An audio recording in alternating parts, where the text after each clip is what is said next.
Hello, Bill. Sorry. This is Jeff, the garage guy. I just wanted to get with you on your design. Please excuse me, still pretty sick over here. But I wanted to get this done for you. So here is what I've come up with so far on your design. Basically, I took the concept that you gave me and I've changed quite a few things. So feel free to shoot me down on any of this. That's fine. I have a thick skin, so I'm not afraid to get shot down on ideas. I'll tell you why I've come up with different things as we go along here. All right, so let's start with the counter. We have what we originally talked about was a very large L-shaped counter. What I want to do is I want to use stainless steel for your counters because you want high-end stuff. I want to provide that for you. But when it comes to metal or stainless steel and you want to make a long continuous counter, it becomes a little more difficult for the guys building the counter or bending the metal. Just imagine if we're trying to make a large L-shaped counter with an angle here like this, and they've got to bend the metal and they got to weld the metal, and it's very difficult to take and bend this corner here, for instance. So it makes for an expensive counter. So to solve that issue, I've made a series of very simple counters. I did that by raising up the sink cabinet and keeping everything else down low and giving you this big giant storage cabinet up the middle. Hopefully you like this storage cabinet. There's two reasons why I built this very large storage cabinet up the middle. One is because obviously we have a counter seam issue, and I don't like the way counter seams look. Plus, when I was designing the bottom of the cabinets, I realized, between the sink and this window spaces for the stools underneath the windows, we really just weren't getting very much storage down there. And the whole idea with cabinets is obviously to get storage. So I think I solved that by putting that huge storage cabinet up the middle. I hope you like the way it looks. I certainly do. All right. On the upper cabinets, as you can see, I took advantage of your high ceilings. I made these cabinets very tall. The cabinet in the left corner is 60 inches tall, plus an additional height 2 inches on top and bottom for that metal accent. And then what I did was I made the cabinets that connect to that. I made those 6 inches shorter. They're 54 inches tall, plus the 2 inches on top, 2 inches on bottom. I kept those 54-inch cabinets on each side of the tall cabinet and on the far right side of the cabinet system. So, it's pretty straightforward. The design really tells you what you need to know as far as how the design's going to look. Another thing to talk about in the middle cabinet is I made that deeper so the counters can just butt right up into it. As far as design goes, all right, here is one of my main questions for you, Bill. I know we have this section for a stool under here, and you talked about roll-out toolboxes. Do you want one roll-out toolbox, or do you want two roll-out toolboxes?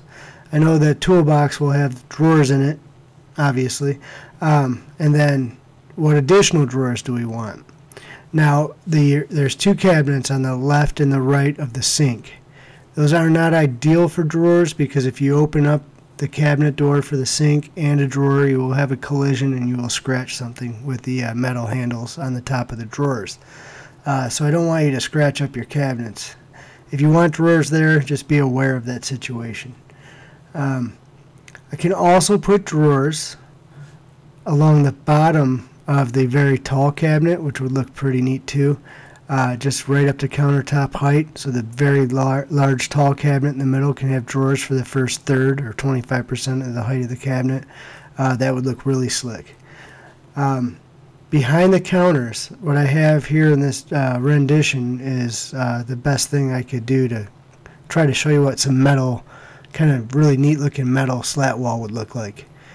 If you still have those pictures I gave you, check out that 60-foot long garage with the motorcycles in it and all that good stuff, with all the curves and all that. That has the kind of metal store wall in it I'm talking about, or metal slat wall, I'm sorry. So I think that would look very good there. Another thing about my design here, since I will be building your cabinets myself, I want to leave these two left cabinets to be determined on their size. Because of your light switches right here next to the door, the slat wall that I put over the counter, I want it to go all the way to the door trim so I can bring through the light switches all the way through. Right now in the picture it shows a light switch coming out the side of the slat wall. That's not going to look good. So the slat wall, in order for that to come all the way to the door and look appropriate, the cabinets do as well. So I'll figure out what size those are after I install everything else. I'll make the final cuts on those after I install these. So then the following day I'll come in with cabinets that fit perfectly right up to the door. Let's talk about the metal cabinet inspired look. So right now we have metal, or like an aluminum on the outside of the doors. I also carried that over to the side panels, and that might be too much of a stainless / aluminum look up against the counter in my opinion. So we can revert back to making the side of the cabinets the same color as the doors, and just leave and make these accents more of kind of a front rectangular piece, more similar to the Moduline cabinets. That will cost more than just doing the whole side one laminate, but it probably will look more appropriate. Let me know what you think about that. As far as I just mentioned, it might cost more pricing. I really have no idea what pricing is yet, so if you ask me what do I think this is going to cost, I really don't know. It's going to require a lot of phone calls and math. I do know I'm going to bring a humongous value compared to like the metal cabinets as far as cubic foot of storage for the money plus the look, and they're very strong. So I know I'm going to bring tremendous value there. I just don't really know what the price is at this point. Okay, let's take a look at some color options. I made a quick video here, and it just it's going to change up some of the colors for us, just to give you examples of what we can do. There's so many laminates out there.